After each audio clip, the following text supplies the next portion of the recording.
What's going on, people? I am Swaver, and this is the Opinionated Facts Media Group podcast. I'm joined by my amazing team, Coco Love, Illuminated Lenses, and Journey to be Great. How y'all doing today? Awesome. How are you? I'm good. Doing Hey, good. hey, I'm always doing good when I'm breathing, man. I got you. I got you. I hope to our listeners, I hope you guys are doing great as well. Thank y'all so much for all the support. Today's conversations are going to be about New Year's resolutions and the Jeannie and Jeezy situation that's ongoing. On this podcast, our mission is to build better relationships within our community through using the power of conversation. If you guys like this type of content, don't forget to like and subscribe. But we're going to start out with some things about the New Year's resolution. You want to start for us, Journey? So, at the time of this recording, we're in the month of December. This is the day after Alabama won the SEC championship. Oh, And plug, I, and plug. a few Okay. hours Roll later, Tide, roll Roll Tide, Tide, roll baby. Tide, Roll roll. roll Tide. tide, roll tide. And a few hours Wow. later, after they announced that Alabama will be going to the playoffs. So, once again, roll tide.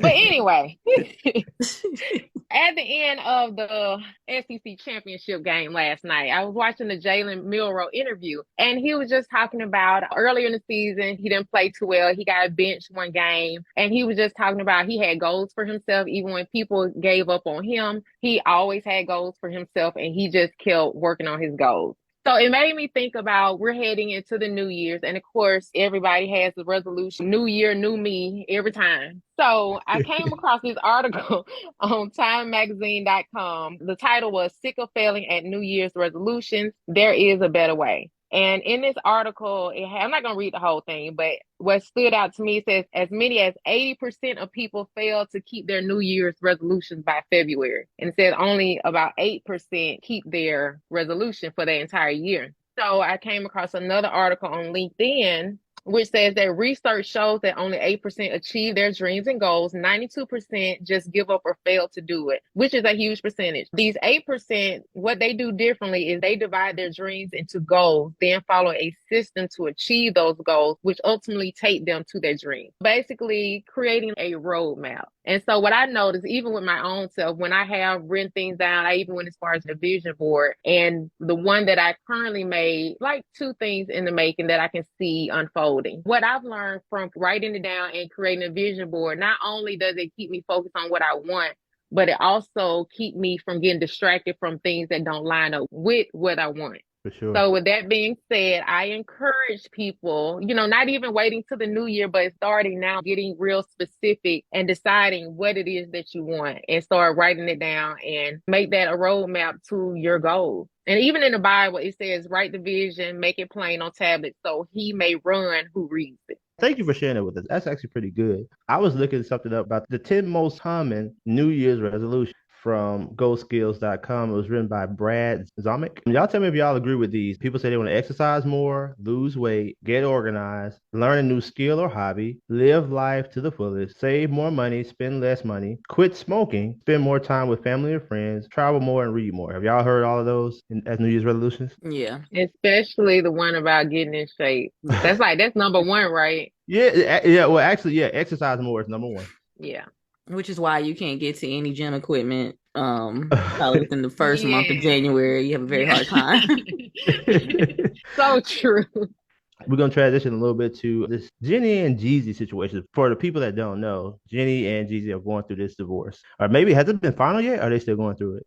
Do y'all know? They're still going through it. Okay, they're still going through it. But at first, it seems like Jeannie was like, oh my God, I lost a man that I really love. And it seemed like she was kind of regretting losing him or whatever happened between them. And we talked about that in the previous episode. But, go back and listen to it if y'all want to hear what we had to say about that. But it was some situations that took place. And I guess they decided that they just couldn't work it out and they was going to go through a divorce. So now Jenny's talking about, now I want to see what I could do with this prenup that we signed to see if I can get half of what he's got going on. That's allegedly. But I just want to get y'all opinion about that, man. What y'all think about that? I mean, Jenny's like, hey, if he ain't coming back, I might as well get some money. What y'all think about that?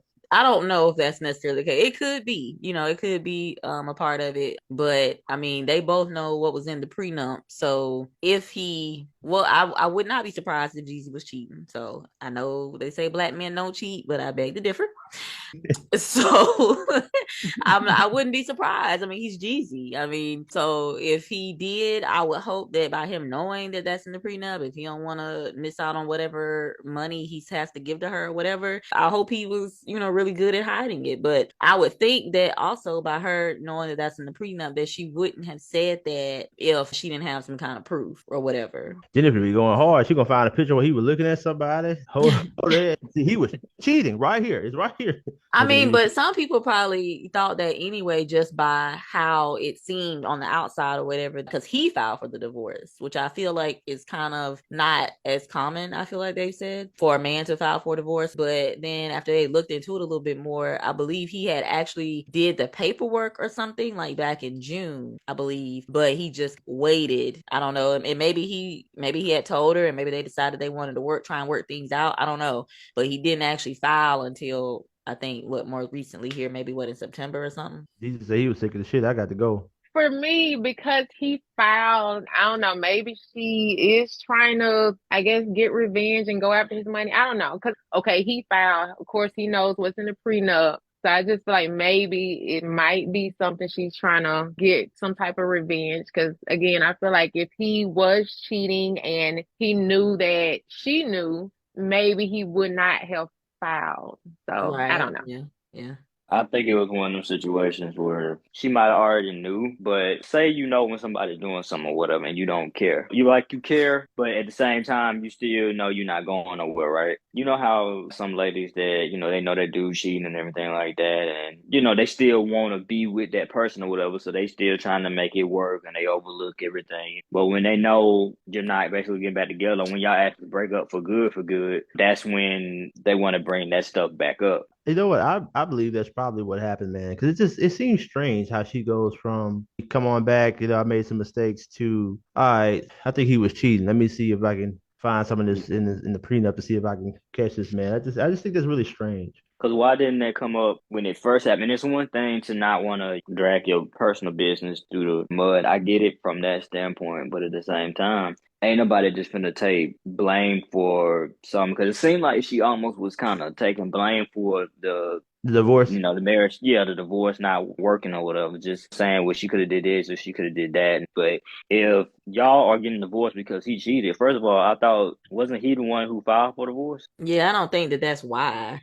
But you see what I'm saying? But if that was enough of an issue, and I'm not saying that it's not an issue. Obviously, that's a big thing. You don't need to cheat. But if it was enough of an issue, then I just don't feel like it would have came out right now. Do that make sense? Yeah, like she would have said something about that before. Yeah, it's like why just come out with it now? It just kind of seems like it's to maybe persuade public opinion a little bit. Maybe maybe there's a logical reason why it just came out now. Well, based on the previous interview she did, I think a little clip of that where she was talking about how she felt about black men. I could see her doing something like that. But I will say, just in closing, that here we have another child, even though she's mixed, she's still considered to be black, that's going to have to live this way. Mommy and daddy that can't seem to get their stuff together, and then now this child is out there. And of course, she has two very wealthy parents, so it's not going to be like she's going to be starving or nothing like that. But here's some more children added to the bucket of children with no two-parent household. But I want to ask the listeners, you guys, what do y'all think? Y'all think Jizzle from the bottom of the map was out here cheating? Y'all think you think Jenny was gonna get that money? And also, the map is crazy. What kind of New Year's resolutions are you guys coming up with so far? Let us know in the comments below. We appreciate y'all so much for always giving us the time and supporting us this far. We appreciate y'all so much. Again, I am Swaver, joined by Journey to Be Great, Coco Love, and Illuminated Lenses. This is the Opinionated Fact Media Podcast. Until next time, peace.